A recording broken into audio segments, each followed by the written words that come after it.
তালের বড়া, তালের লুচি তো হলো। আজ আমি শেয়ার করলাম তাল ক্ষীরের রেসিপি। আর এর জন্য আমি নিয়েছি একটা বেশ বড় সাইজের তাল, যার ভেতরে 4টে শিট ছিল। আর সেই 4টে আঁটি থেকে আমি পুরো শাঁসটা বের করে নিয়ে সবটাই জাল দিয়েছি খুব ভালো করে, ঘন করে। আর জাল দেওয়া হয়ে গেলে তাতে 100 থেকে 150 গ্রাম চিনি অ্যাড করেছি। তালটা বেশ বড় সাইজের ছিল বলে অনেকটাই শাঁস ছিল, তাই অনেকটাই চিনি লেগেছে। আর তাতে অ্যাড করে দিলাম 1 লিটার দুধ। এটা 1 লিটার দুধকে আমি ঘন করে 1/2 লিটার করে নিয়েছি, সেটা অ্যাড করে দিলাম।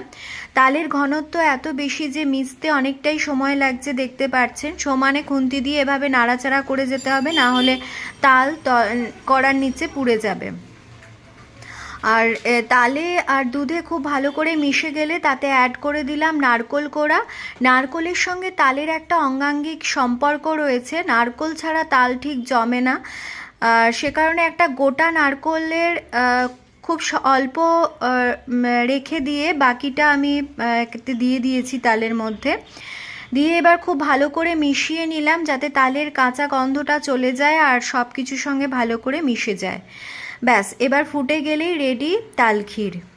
এটা রুটি, লুচি, পরোটার সঙ্গে সার্ভ করতে পারেন।